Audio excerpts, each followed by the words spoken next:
जय हिंद दोस्तों, कैसे सभी लोग। उम्मीद करता हूँ सभी मस्त होंगे और अपने शिक्षण कार्य में व्यस्त होंगे। स्वागत है आप सभी का सीट 14-15 दिसंबर 2024 के एग्जाम में। और आज हम करने वाले हैं एसएसटी यानी सामाजिक विज्ञान के प्रीवियस ईयर क्वेश्चन पेपर, जो कि 2012 के प्रीवियस ईयर क्वेश्चन पेपर हैं। क्लास 9 है। क्लास जो है बहुत ही महत्वपूर्ण है सीट के एग्जाम के लिए।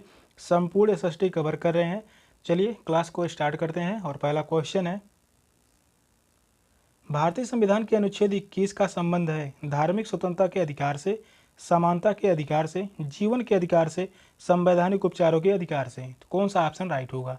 तो आगे बताइए इन चारों ऑप्शन में से कौन सा ऑप्शन सही होगा।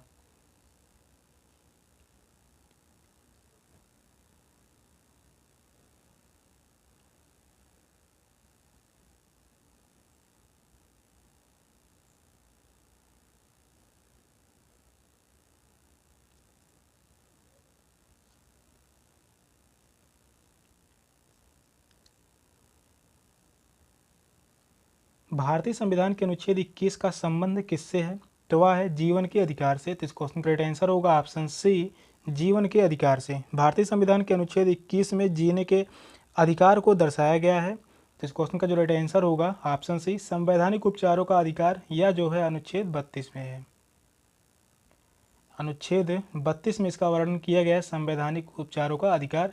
अगर किसी व्यक्ति का उसके मूल अधिकार का हनन हो रहा है तो वह संवैधानिक उपचारों के अधिकार के तहत वह किसी भी कोर्ट में अपना अपील दायर कर सकता है। तो इस क्वेश्चन का राइट आंसर होगा ऑप्शन सी। नेक्स्ट क्वेश्चन है, भारत की सर्वोच्च कानून निर्माण संस्था है संसद है, प्रधानमंत्री व उसकी मंत्रिपरिषद है, राष्ट्रपति है, न्यायपालिका है। तो कौन सा ऑप्शन राइट होगा? तो आपसे बताइए इन चारों ऑप्शन में से कौन सा ऑप्शन सही होगा।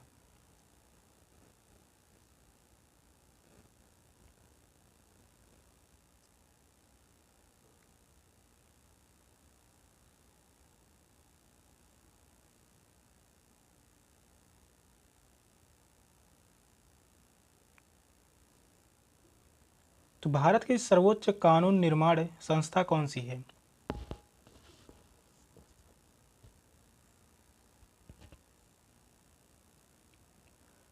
तो वह है संसद। तो इस क्वेश्चन का आंसर होगा ऑप्शन ए, संसद। फर्स्ट ऑप्शन जो है वह राइट है। भारत में कानून निर्माण की सर्वोच्च संस्था संसद है, जो कि दो विधायी निकायों लोकसभा व राज्यसभा से मिलकर बनी हुई है। संसद जो है वह लोकसभा और दूसरा जो होगा राज्यसभा। लोकसभा व राज्यसभा से ही मिलकर बनी है संसद। फर्स्ट ऑप्शन राइट है। नेक्स्ट क्वेश्चन है, निम्न में से कौन से वनों की पत्तियों के गिरने का निश्चित समय नहीं होता, इसलिए वे कभी अनावृत नहीं दिखते? उष्णकटिबंधीय पर्णपाती वन, उष्णकटिबंधीय सदाबहार वन, शीतोष्ण सदाबहार वन, शीतोष्ण पर्णपाती वन। तो कौन सा ऑप्शन सही होगा? तो आपसे बताइए इन चारों ऑप्शन में से कौन सा ऑप्शन राइट है।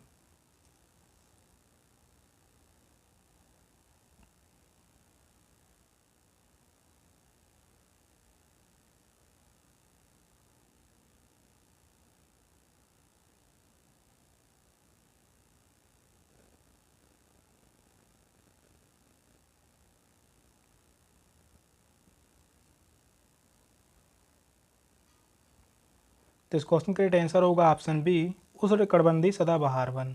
सेकेंड ऑप्शन जो है वह राइट है। ऐसे प्रदेश में पाए जाते हैं, उष्णकटिबंधीय सदाबहार वन ऐसे प्रदेश में पाए जाते हैं जहां औसत वर्षा 200 सेंटीमीटर से अधिक होती है। यहाँ की जो है औसत वर्षा कितनी होती है?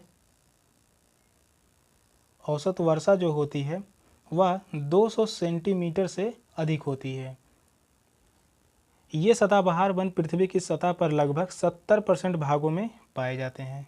उष्णकटिबंधीय सदाबहार वन जो है वह पृथ्वी के 70% भागों में पाए जाते हैं। तो इस क्वेश्चन का आंसर होगा ऑप्शन बी, उष्णकटिबंधीय सदाबहार वन। नेक्स्ट क्वेश्चन है,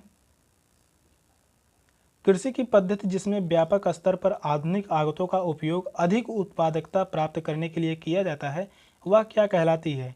वाणिज्यिक खेती कहलाती है, गहन कृषि कहलाती है, स्थानांतरित कृषि कहलाती है, या निर्वाह कृषि कहलाती है? तो कौन सा ऑप्शन राइट होगा? तो आप ही बताइए इन चारों ऑप्शन में से कौन सा ऑप्शन सही होगा।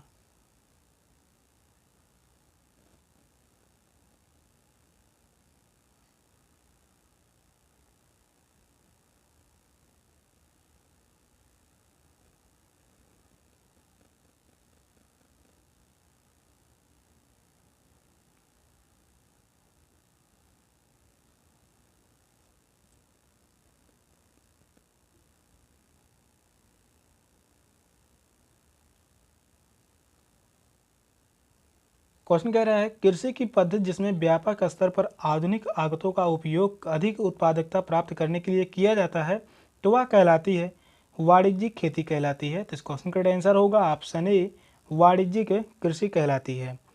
वाणिज्यिक खेती में आधुनिक उपकरणों व संसाधनों के साथ उन्नत बीजों के प्रयोग से अधिक उत्पादकता प्राप्त की जा सकती है और इस प्रकार की कृषि में फसलों के साथ साथ पालतू पशुओं को भी देखभाल की जाती है। इस खेती में जो है कृषि के साथ साथ जो है वह पालतू पशुओं को भी पाला जाता है, पालतू पशुओं को भी पाला जाता है। तो इस क्वेश्चन का आंसर होगा ऑप्शन ए, वाणिज्यिक खेती। नेक्स्ट क्वेश्चन है, जब बहुत सी औद्योगिक इकाइयां एक दूसरे के नज़दीक स्थित होती हैं और नज़दीकी का लाभ उठाती हैं तो यह कहलाता है औद्योगिक यंत्र, औद्योगिक क्षेत्र, बाजार अर्थव्यवस्था, असेंबली लाइन उत्पादन। तो कौन सा ऑप्शन सही होगा? तो आप बताइए इन चारों ऑप्शन में से कौन सा ऑप्शन राइट होगा।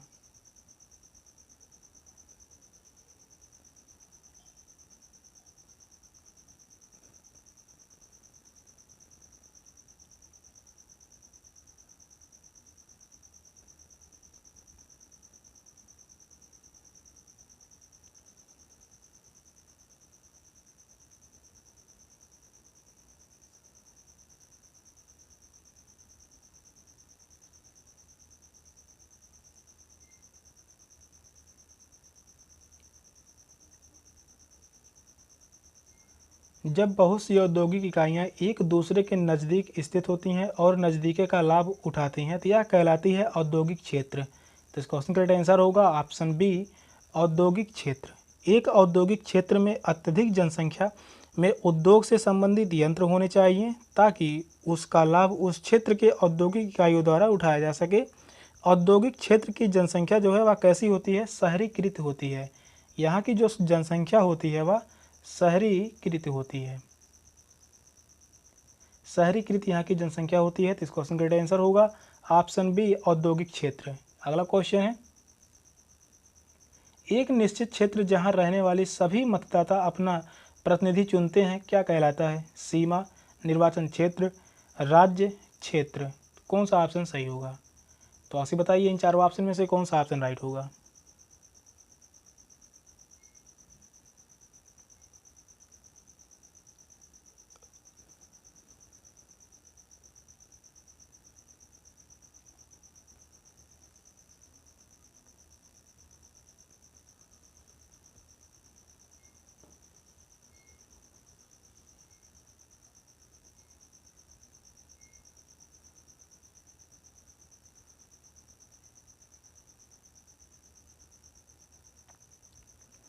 एक निश्चित क्षेत्र जहां रहने वाले सभी मतदाता अपना प्रतिनिधि चुनते हैं तो वह कहलाता है निर्वाचन क्षेत्र। तो इस क्वेश्चन का आंसर होगा ऑप्शन बी, निर्वाचन क्षेत्र। एक निश्चित क्षेत्र जहां रहने वाले सभी मतदाता अपना प्रतिनिधि चुनते हैं उसे निर्वाचन क्षेत्र कहा जाता है। निर्वाचन क्षेत्र में कई खंड होते हैं जो वैधानिक अंग को बनाते हैं। निर्वाचन क्षेत्र के कई खंड होते हैं जो वैधानिक अंग को बनाते हैं, वैधानिक अंग को बनाते हैं। तो इस क्वेश्चन का आंसर होगा ऑप्शन बी, निर्वाचन क्षेत्र। नेक्स्ट क्वेश्चन है, उत्तरी अमेरिका का पूर्वी तट व जापान के आसपास समुद्र मत्स्य प्रचुर है क्योंकि तट के साथ एक ठंडी धारा बहती है, दंतुरित तटीय क्षेत्र है, तट के साथ गर्म धारा बहती है, गर्म और ठंडी धाराओं का मिलन है। तो कौन सा ऑप्शन राइट होगा? तो आप बताइए इन चारों ऑप्शन में से कौन सा ऑप्शन सही होगा।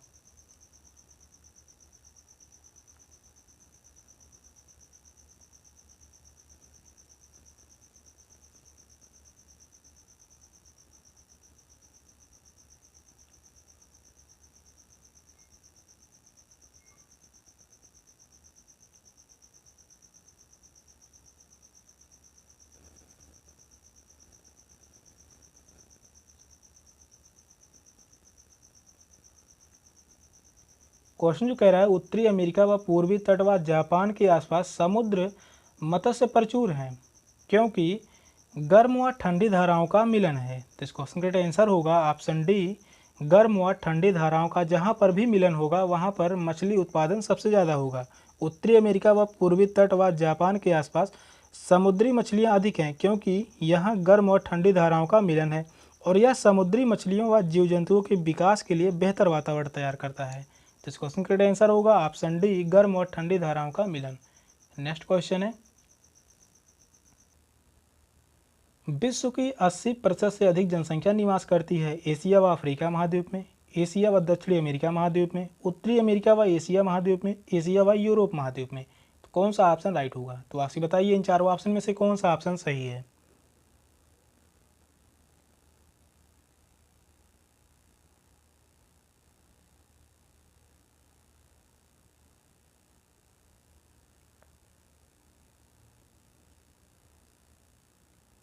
क्वेश्चन कह रहा है विश्व की 80% से अधिक जनसंख्या निवास करती है, तो वह निवास करती है एशिया व अफ्रीका महाद्वीप में। तो इस क्वेश्चन का आंसर होगा ऑप्शन ए, एशिया व अफ्रीका महाद्वीप में। विश्व की 80% जनसंख्या एशिया व अफ्रीका महाद्वीप में निवास करती है। एशिया महाद्वीप में विश्व की सबसे अधिक आबादी है। अगर यह क्वेश्चन पूछता किस महाद्वीप में सबसे अधिक जनसंख्या निवास करती है, तो वह होता है एशिया महाद्वीप। जनसंख्या के मामले में एशिया महाद्वीप जो है पहले स्थान पर है, और वहीं बात करते हैं अफ्रीका महाद्वीप, इस मामले में दूसरे स्थान पर आता है। अफ्रीका महाद्वीप में दूसरे स्थान पर है जनसंख्या के मामले में, पहले स्थान पर जो है वह एशिया महाद्वीप। पूछा है 80% से अधिक जनसंख्या निवास करती है एशिया व अफ्रीका महाद्वीप में, फर्स्ट ऑप्शन जो है वह राइट है। नेक्स्ट क्वेश्चन है, जब एक देश दूसरे देश के दबदबे से राजनीतिक, आर्थिक, सामाजिक और सांस्कृतिक बदलाव आते हैं तो इस प्रक्रिया को हम कहते हैं महासंघ, व्यापारिक, औपनिवेशीकरण, पुनर्जागरण। कौन सा ऑप्शन सही होगा? तो आपसे बताइए इन चारों ऑप्शन में से कौन सा ऑप्शन राइट है।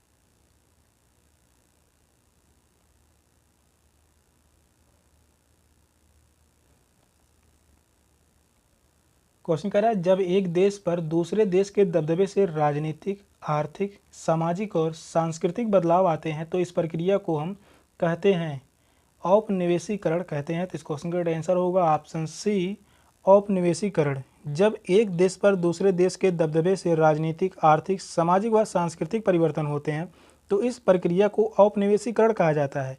ब्रिटिश उपनिवेश ने भारत में लगभग 2 वर्षों तक राज किया। भारत को लंबे समय के बाद अंग्रेजी राज से 15 अगस्त 1947 को आज़ादी मिली थी।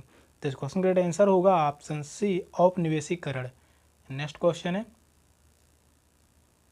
निम्न में से किस भारतीय साहित्यिक धरोहर का अर्थ है गुरु के पास जाकर समीप बैठना? उपनिषद, वेद, आरण्यक, पुराण। कौन सा ऑप्शन सही होगा? तो आपसे बताइए इन चारों ऑप्शन में से कौन सा ऑप्शन राइट है।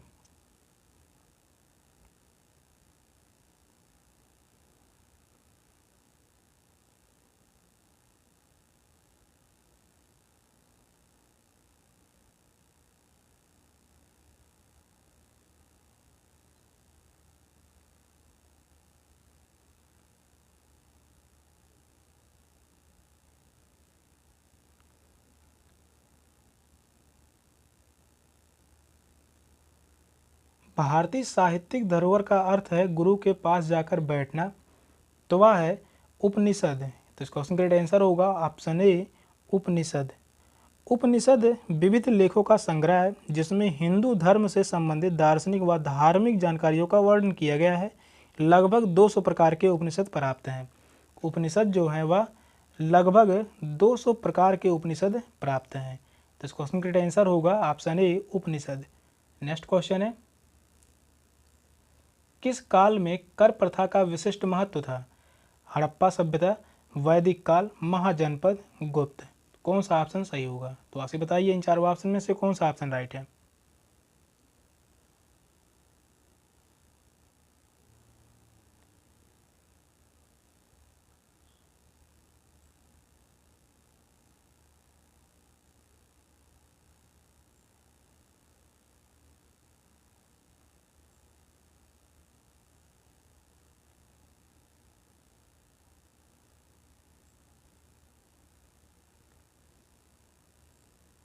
क्वेश्चन कह रहा है किस काल में कर प्रथा का विशिष्ट महत्व था? तो वह था महाजनपद काल में। तो इस क्वेश्चन का राइट आंसर होगा ऑप्शन सी, महाजनपद। महाजनपद काल के दौरान कर प्रणाली का बहुत महत्व था।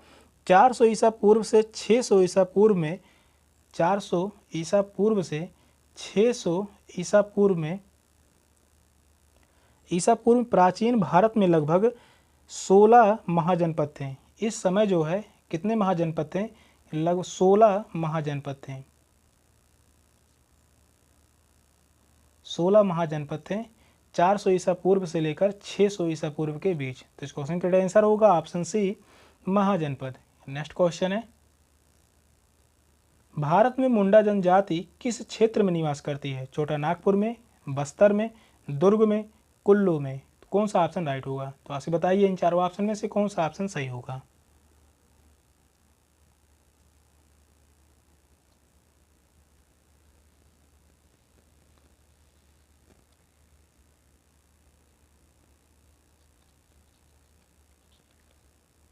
भारत में मुंडा जनजाति किस क्षेत्र में निवास करती है?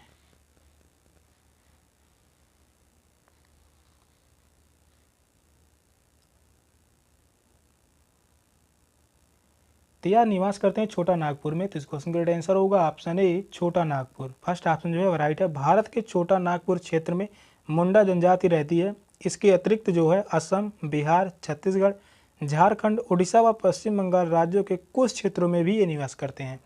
इसके अतिरिक्त जो है वह कहाँ कहाँ पर निवास करते हैं? तो वह हो गया असम हो गया, बिहार के साथ होगा छत्तीसगढ़ हो गया, झारखंड,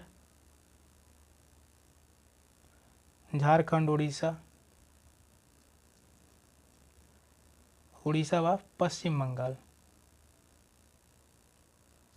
पश्चिम बंगाल राज्यों के कुछ क्षेत्रों में यह जाति जो है वह निवास करती है। तो इस क्वेश्चन का राइट आंसर होगा छोटा नागपुर। नेक्स्ट क्वेश्चन है, पृथ्वी द्वारा सूर्य के चारों ओर घूमने को कहा जाता है? घूर्णन, परिक्रमण, कक्षीय समतल, प्रदीप्त वृत्ति। तो कौन सा ऑप्शन सही होगा? तो आपसे बताइए इन चारों ऑप्शन में से कौन सा ऑप्शन राइट होगा।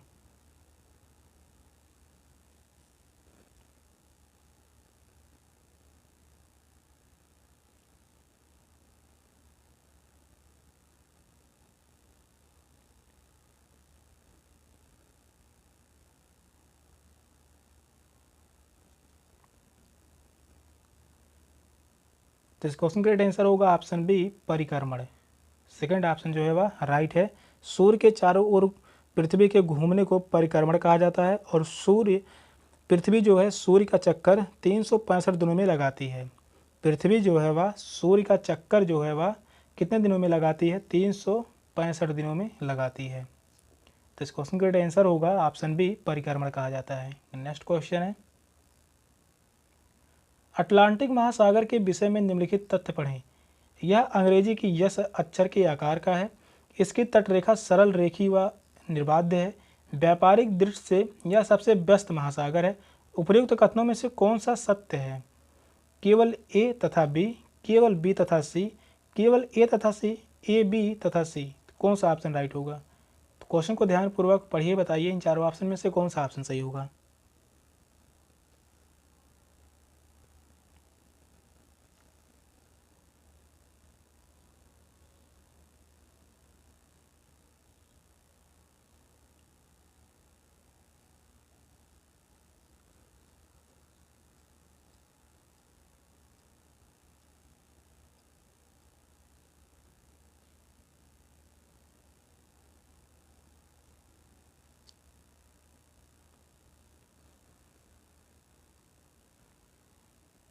क्वेश्चन दिया गया है, अटलांटिक महासागर के विषय में निम्नलिखित तथ्य दिए गए हैं। यह अंग्रेजी की यस अक्षर के आकार का है। तो यह बात जो है सही है। अटलांटिक महासागर जो है वह अंग्रेजी की यस अक्षर का आकार का है। इसकी तटरेखा सरल, रेखीय व निर्बाध है। यह बात जो है गलत है। व्यापारिक दृष्टि से यह सबसे व्यस्त महासागर है। तो यह भी सही होगा। अटलांटिक महासागर जो है वह व्यापारिक दृष्टि से सबसे व्यस्त महासागर है। यह भी सही होगा। तो इस क्वेश्चन का जो राइट आंसर होगा ऑप्शन सी, केवल ए तथा सी। थर्ड ऑप्शन जो है वह राइट है। एक बारी मैप के माध्यम से समझ लेते हैं। यहाँ पर हो गया अटलांटिक महासागर, जो कि हमें दिख रहा है यस आकार का है अटलांटिक महासागर। अटलांटिक महासागर अंग्रेजी की यस अक्षर के आकार का है, जो व्यापारिक दृष्टि से काफ़ी व्यस्त महासागर है। और यह जो महासागर है प्रशांत महासागर के बाद दूसरा सबसे बड़ा महासागर है। अटलांटिक महासागर जो है यह दूसरा सबसे बड़ा महासागर है, सबसे बड़ा महासागर है। पहले नंबर पर कौन है? तो पहला नंबर पर जो होगा वह होगा प्रशांत महासागर। पहला जो होगा प्रशांत महासागर, दूसरा जो होगा वह अटलांटिक महासागर। अगला क्वेश्चन है, सूफी संतों के मकबरों को कहा जाता है ईदगाह कहा जाता है, खानकाह, इबादतगाह, दरगाह। कौन सा ऑप्शन सही होगा? तो आपसे बताइए इन चारों ऑप्शन में से कौन सा ऑप्शन राइट होगा।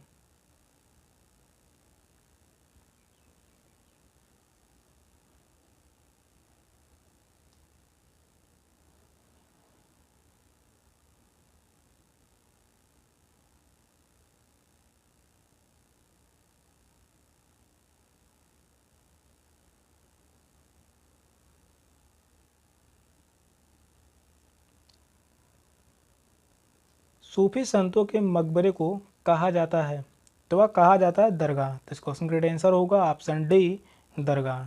फोर्थ ऑप्शन जो है वह राइट है। एक सूफी संत के मकबरे को दरगाह कहा जाता है। यह मुस्लिमों के धार्मिक स्थल में से एक है, जिसे सूफी संत के मृत्यु के पश्चात दरगाह के रूप में बनाया गया। तो इस क्वेश्चन का आंसर होगा ऑप्शन डी। सेशन का लास्ट क्वेश्चन था। क्वेश्चन कैसे लगे कमेंट में जरूर बताइएगा। मिलते फिर अगली क्लास में, तब तक के लिए बाय बाय, टेक केयर, जय हिंद।